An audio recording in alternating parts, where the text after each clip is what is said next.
Welcome to Glam gossip.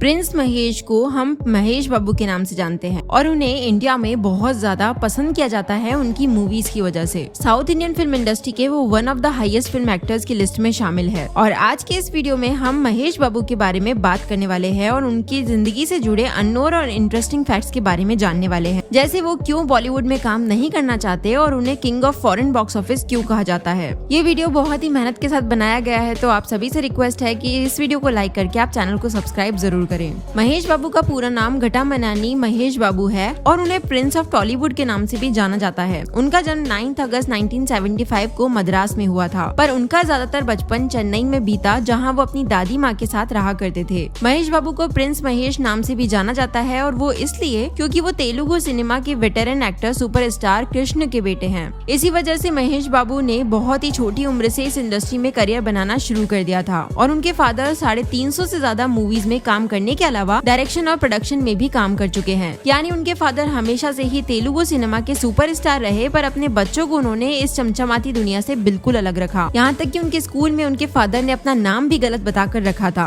Mahesh बाबू की family में उनके पेरेंट्स के अलावा उनकी 2 बड़ी सिस्टर्स भी है, पद्मावती और मंजुला। इसके अलावा उनके एक बड़े भाई भी है, रमेश बाबू, और सबसे छोटी एक सिस्टर है जिनका नाम प्रियदर्शनी है। महेश के बड़े भाई भी एक प्रोड्यूसर और एक्टर है, वहीं उनकी सिस्टर मंजुला भी एक फिल्म प्रोड्यूसर, डायरेक्टर और एक्टर है। उन्होंने अपनी स्कूलिंग चेन्नई के सेंट बेड़े सैंगलो इंडियन हायर सेकेंडरी स्कूल से कंप्लीट की और उसके बाद आगे की पढ़ाई लोयोला कॉलेज चेन्नई से। 10 फरवरी साल 2005 में उन्होंने एक्ट्रेस नम्रता शिरोडकर से शादी कर ली। दोनों की मुलाकात वामसी मूवी की शूटिंग के सेट्स पर हुई थी और 3 साल बाद दोनों ने मुंबई के मैरियट होटल में शादी कर ली। माना जाता है कि महेश बाबू की सिस्टर मंजुला ने अपने फादर को इस शादी के लिए कन्विंस किया था। महेश के 2 बच्चे भी है, एक बेटा है जिसका नाम गौतम कृष्ण है और एक बेटी है सितारा। प्रिंस महेश की वाइफ नम्रता शिरोडकर भी फेमिना मिस इंडिया 1993 की विनर रही है। शायद आपको ये नहीं पता होगा कि नम्रता शिरोडकर महेश बाबू से 3 साल बड़ी है और साथ ही नम्रता शिरोडकर ने अपने हाथ पर एक टैटू बनवाया है जिसमें उन्होंने महेश, सितारा और गौतम का नाम लिखवाया है। तेलुगु महेश बाबू की मदर टंग है, लेकिन आपको शायद ये जानकर हैरानी होगी कि तेलुगु और तमिल सिनेमा के सुपरस्टार होने के बावजूद महेश बाबू को तेलुगु और तमिल पढ़ना, लिखना और बोलना नहीं आता। इसका कारण ये है कि स्कूल में इंग्लिश सब्जेक्ट सेलेक्ट करने के बाद महेश बाबू ने हिंदी को दूसरी लैंग्वेज बतौर ऑप्शनल सब्जेक्ट सेलेक्ट किया था। आज भी डायरेक्टर्स महेश बाबू को डायलॉग्स बताते हैं और वो उन डायलॉग्स को दोहराते हैं। महेश बाबू ने इस चीज को अपनी कमजोरी की बजाय अपनी स्ट्रेंथ बनाया है और आज उसी की वजह से वो तमिल और तेलुगु दोनों फ्लुएंटली बोल पाते हैं। तेलुगु फिल्म इंडस्ट्री में महेश बाबू ने 4 साल की उम्र में चाइल्ड आर्टिस्ट के रूप में अपना करियर शुरू कर दिया था। 1979 की फिल्म नीडा में प्रिंस महेश का एक कैमियो अपीयरेंस था। नीडा की शूटिंग के दौरान प्रिंस महेश नीडा के सेट पर जाकर शूटिंग देखने गए थे। तभी फिल्म के डायरेक्टर ने महेश बाबू को देखा और कुछ सीन्स शूट किए। इसके अलावा उन्होंने आर्ट और मूवीज में भी चाइल्ड आर्टिस्ट के रूप में काम किया है। प्रिंस महेश की 9वीं film as a child actor Bal Chandrudu थी। इस फिल्म में उन्होंने लीड रोल निभाया था। इस मूवी के बाद महेश बाबू ने अपने फादर की परमिशन से अपने एक्टिंग करियर से 9 साल का ब्रेक लिया। उनके पिता ने कहा था कि वो पहले अपनी पढ़ाई पर ध्यान दे और फिर फिल्म इंडस्ट्री में आए। प्रिंस महेश की लीड एक्टर के रूप में डेब्यू फिल्म थी राजा कुमारुडू। राजा कुमारुडू का मतलब है द प्रिंस। ये फिल्म 9 साल के ब्रेक के बाद 1999 में आई थी। राजा कुमारुडू में प्रिंस महेश के साथ प्रीति जिंटा ने भी काम किया था और ये फिल्म बॉक्स ऑफिस पर सुपर हिट रही थी। इस रोल के लिए महेश बाबू को Nandi award for best male debut का अवार्ड भी मिला था। महेश बाबू की डेब्यू फिल्म सुपर हिट होने के बाद उनकी अगली 2 फिल्म्स बॉक्स ऑफिस पर फ्लॉप हुई थी, लेकिन उसके बाद साल 2003 में तेलुगु फिल्म उक्काडू उस साल की सबसे ज्यादा कमाई करने वाली तेलुगु फिल्म थी। इस फिल्म के लिए महेश बाबू को पहली बार best actor south Filmfare award मिला था। अठाड़ू के 2004 में फ्लॉप हो जाने के बाद महेश बाबू ने सिनेमा से 4 महीने का ब्रेक ले लिया। उसके बाद उन्होंने डायरेक्टर पुरी जगन्नाथ के साथ अपनी अगली फिल्म पोकिरी के लिए टीम अप किया, जिसकी बजट 10 करोड़ थी। पोकिरी एक ऑल टाइम ब्लॉकबस्टर फिल्म थी जो तेलुगु इंडस्ट्री में सभी बॉक्स ऑफिस रिकॉर्ड तोड़ चुकी थी। महेश बाबू की फिल्म पोकिरी को विजय थालापति ने तमिल में और सलमान खान ने हिंदी में वांटेड में रीमेक किया है। 2011 में महेश बाबू की फिल्म डुक्काडू आई, जिसमें उनकी को स्टार समांता प्रभु थी। ये फिल्म साल 2003 में आई थी और इस मूवी की इंस्पिरेशन एक German movie Good Bye Lenin थी। इस फिल्म को बहुत सारे पॉजिटिव रिव्यूज मिले और इसका फर्स्ट डे कलेक्शन 101 मिलियन और ग्रॉस कलेक्शन 125.8 मिलियन था। डुक्काडू की हाई कलेक्शन अमाउंट के कारण अफवाह फैल गई थी कि महेश बाबू ने डुक्काडू के लिए $1.2 मिलियन कर्ज लिए थे, जिस वजह से इनकम टैक्स ऑफिसर्स ने महेश बाबू के घर की छानबीन की, लेकिन वो छानबीन अनसक्सेसफुल रही और ऑफिसर्स को वहाँ कुछ खास नहीं मिला।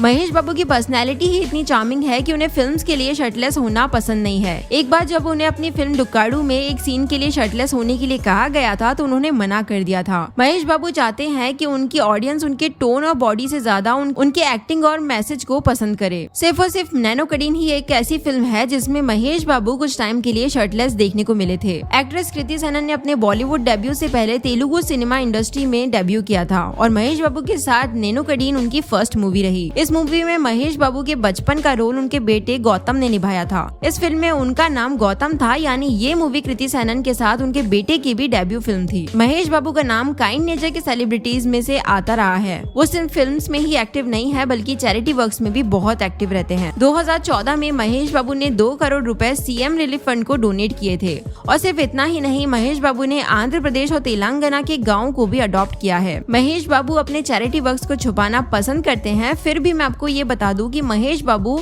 1000 से ज्यादा बच्चों की हार्ट सर्जरी भी करवा चुके हैं। एनुअली महेश बाबू अपनी इनकम का 30% चैरिटी में दे देते हैं। वो एक एनजीओ हियर अ चाइल्ड भी चलाते हैं चैरिटी के काम के लिए। इसके अलावा महेश बाबू रेनबो हॉस्पिटल से भी जुड़े हुए हैं। साल 2010 में महेश बाबू ने टाइम्स ऑफ इंडिया की 50 most desirable man in India की लिस्ट में 12th पोजीशन हासिल की। 2013 में महेश बाबू इस लिस्ट के टॉप पोजीशन पर आ गए और वो भी शाहरुख खान और सलमान खान को हराकर। इसके अलावा महेश बाबू ने साल 2014 में इस लिस्ट में 6th पोजीशन भी हासिल की। फोर्ब्स के अकॉर्डिंग साल 2015 में महेश बाबू साउथ इंडिया के सबसे ज्यादा कमाने वाले सेलिब्रिटी थे। महेश बाबू की कई सारी फिल्में डिफरेंट लैंग्वेजेस में डब्ड हुई है, लेकिन उन्होंने कभी भी किसी रीमेक मूवी में काम नहीं किया। वो उन एक्टर्स में से है जो सिर्फ ओरिजिनल मूवीज में काम करना पसंद करते हैं। उनके फेवरेट एक्टर उनके अपने पिता है और उनके फेवरेट क्रिकेटर सचिन तेंदुलकर है। महेश बाबू सिर्फ एक्टर ही नहीं, वॉइस ओवर आर्टिस्ट भी हैं। उन्होंने पवन कल्याण की फिल्म जलसा और जूनियर एनटीआर की फिल्म बादशाह में वॉइस ओवर किया है। उनको एक्टिंग और वॉइस ओवर करने के अलावा सिंगिंग भी आती है और उन्होंने अपनी फिल्म बिजनेसमैन का थीम सॉन्ग खुद ही गाया था।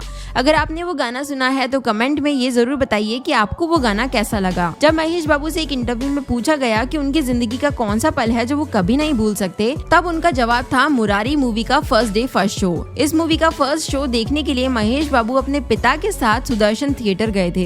मूवी खत्म होने के बाद उनके पिता ने उनके शोल्डर पर हाथ रखा और उन्हें अप्रिशिएट किया था। इस बात से महेश बाबू बहुत ज्यादा इमोशनल हो गए थे। उन्होंने अपने करियर में कंट्रोवर्सी का भी सामना किया है। साल 2004 में महेश बाबू ने अपने फैंस के साथ एक एंटी पायरेसी रीड किया था जो कंट्रोल से बाहर हो गया। इसके चलते महेश बाबू पर केस भी दर्ज हुआ, लेकिन बाद में सारे केस हटा दिए गए। इन सब पर महेश बाबू ने एक इंटरव्यू में कहा था कि पुलिस मेरे पीछे है लेकिन पायरेसी के पीछे नहीं, और ये चीज काफी फनी है। महेश बाबू की एक प्रोडक्शन कंपनी भी है जिसका नाम जी महेश बाबू एंटरटेनमेंट है। जब महेश बाबू ने फिल्म जगड़म देखी तब वो मूवी उन्हें इतनी पसंद आई कि उन्होंने डायरेक्टर सुकुमार को फोन करके उनसे अपने लिए कहानी लिखने को कहा। जब डायरेक्टर सुकुमार 100% लव बना रहे थे तब महेश बाबू ने फिर से उन्हें फोन किया और अपने प्रोडक्शन कंपनी से उन्हें एडवांस दिया और उन्हें अपनी अगली फिल्म के लिए साइन कर लिया। महेश बाबू वो एक्टर है जो डायरेक्टर के साथ रिश्ता बहुत इम्पोर्टेंट मानते हैं। मुझे लगता है कि महेश बाबू वो एक्टर है जो डायरेक्टर पर पूरी तरह ट्रस्ट करते हैं और स्क्रिप्ट पढ़े बिना ही मूवी साइन कर देते हैं। इसका अंदाजा हम इस बात से लगा सकते हैं कि जब डायरेक्टर पुरी जगन्नाथ की लास्ट मूवी फ्लॉप हुई थी तब भी जब उन्होंने महेश बाबू के लिए मूवी बिजनेसमैन की स्क्रिप्ट लाई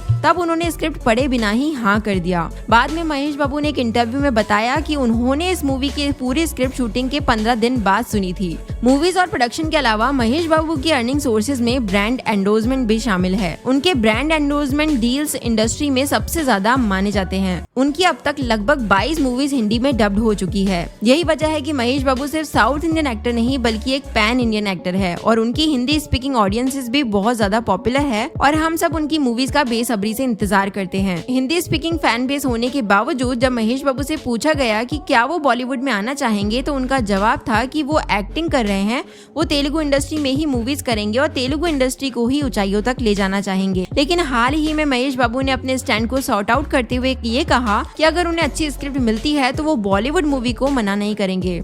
अगर हम आज टीवी देखें तो जरूर कोई ना कोई महेश बाबू की मूवी टीवी पर मिल जाएगी। महेश बाबू को टीवी का किंग कहा जाता है। साल 2020 में जब सैरीलेलू ना कवेरू मूवी टीवी पर आई तो ये मूवी टीवी पर आने वाली हर तेलुगु फिल्म का रिकॉर्ड तोड़ चुकी थी। इस मूवी को उसके फर्स्ट प्रीमियर पर 24 का टीआरपी मिला था और ये मूवी बाहुबली के 22.7 टीआरपी का रिकॉर्ड तोड़ चुकी थी। महेश बाबू की मूवी स्पाइडर यूएस में 1000 स्क्रीन पर रिलीज हुई थी। ये बाहुबली 2 के बाद यूएस में दूसरी सबसे बड़ी रिलीज थी। यही वजह है कि महेश बाबू के फैंस उन्हें undisputed king of foreign box office कहते हैं। महेश बाबू ने 8 Nandi awards, 5 film fair awards, 4 south Indian international movie awards, 3 cinema awards और एक आईफा उत्सवम अवार्ड जीते हैं।